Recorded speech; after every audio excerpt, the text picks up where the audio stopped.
Story Bharat channel पर आपका स्वागत है। बहुत समय पहले रणथंभौर की धरती पर चौहान वंश का एक ऐसा वीर जन्मा जिसने रणथंभौर की धरती को धन्य किया, जो अपने हठ के कारण जाना गया, जिसने स्वाभिमान के लिए शीश का बलिदान दिया, जिसने वचन पालन से इतिहास में अमर स्थान प्राप्त किया। ये कहानी है हम्मीर देव चौहान की। कहानी शुरू करने से पहले आपसे निवेदन है कि अगर आप हमारे चैनल पर नए हैं तो चैनल को सब्सक्राइब जरूर करें, ताकि आप ऐसी ही वीरता, त्याग और बलिदान की कहानियां लगातार सुन सकें। हम्मीर देव पृथ्वीराज चौहान के वंशज थे। उनके पिता रणथंभौर के महाराजा जैत्र सिंह चौहान और माता हीरा देवी थीं। इतिहासकारों में मतभेद है कि वे जैत्र सिंह के प्रथम पुत्र थे या तृतीय, लेकिन इस बात पर सभी सहमत हैं कि हम्मीर देव अपने भाइयों में सबसे अधिक वीर, योग्य और साहसी थे। यही कारण था कि महाराजा जैत्र सिंह उन्हें अत्यंत प्रिय मानते थे। बचपन से ही हम्मीर देव तेजस्वी, निर्भीक और युद्ध कला में निपुण थे। वे भगवान शिव के परम भक्त थे और शैव धर्म का पालन करते थे। उनका प्रिय घोड़ा बादल था, जो युद्ध भूमि में उनके साथ बिजली की गति से दौड़ता था। उनकी रानी का नाम रंगदेवी था और पुत्री पद्मला थी, जिन्हें वे अत्यंत प्रेम करते थे। समय बीतता गया और विक्रम संवत 1339 अर्थात 1282 ईस्वी में हम्मीर देव रणथंभौर की राजगद्दी पर बैठे। उनके राज्यारोहण के साथ ही रणथंभौर के इतिहास में एक नया अध्याय प्रारंभ हुआ। उन्होंने केवल राज्य संभालने का ही नहीं, बल्कि चौहान साम्राज्य को फिर से महान बनाने का संकल्प लिया। उनके मन में अपने पूर्वज पृथ्वीराज चौहान जैसा विशाल और शक्तिशाली साम्राज्य स्थापित करने की तीव्र इच्छा थी।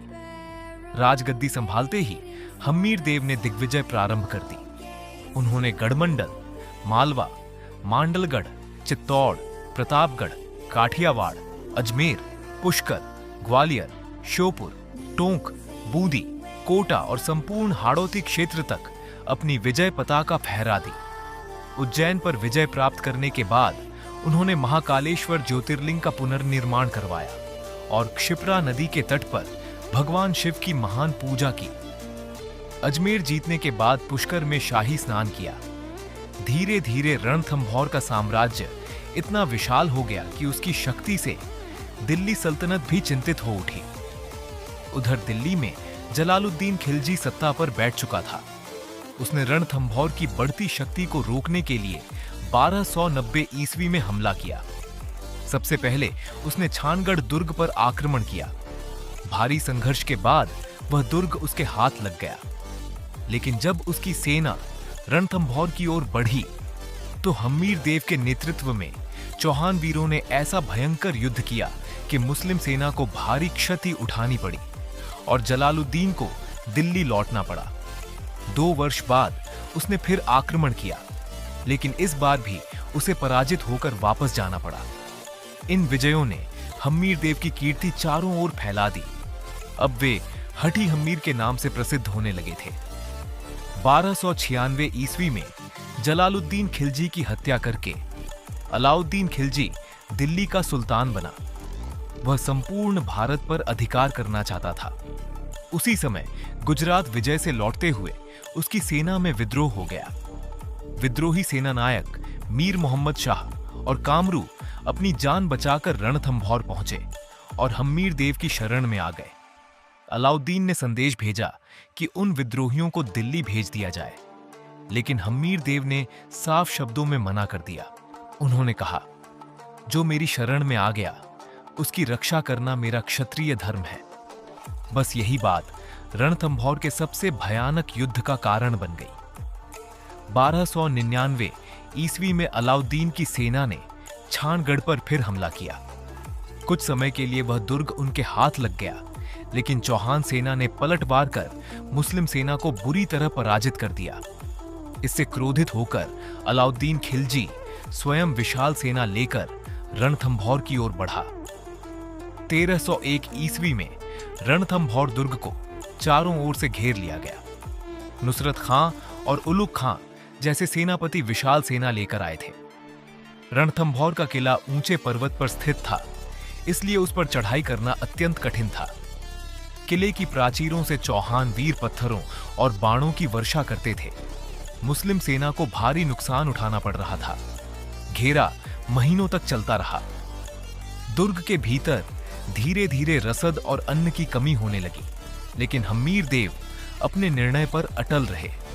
अलाउद्दीन ने फिर संदेश भेजा कि विद्रोहियों को सौंप दो, युद्ध समाप्त हो जाएगा। परंतु हम्मीर देव ने एक बार फिर इनकार कर दिया। जब युद्ध से विजय मिलती दिखाई नहीं दी, तो अलाउद्दीन ने छल कपट का सहारा लिया। उसने हम्मीर देव के कुछ सरदारों को धन और लालच देकर अपनी ओर मिला लिया। उन्हीं गद्दारों ने दुर्ग के गुप्त मार्गों की जानकारी मुस्लिम सेना को दे दी। दूसरी ओर दुर्ग के भीतर स्थिति अत्यंत कठिन हो चुकी थी। तब राजपूतों ने अंतिम युद्ध का निर्णय लिया। सभी वीरों ने केसरिया वस्त्र धारण किए। रणभेरी बज उठी। दुर्ग के द्वार खोल दिए गए और चौहान वीर मृत्यु को गले लगाने के लिए युद्ध भूमि में उतर पड़े।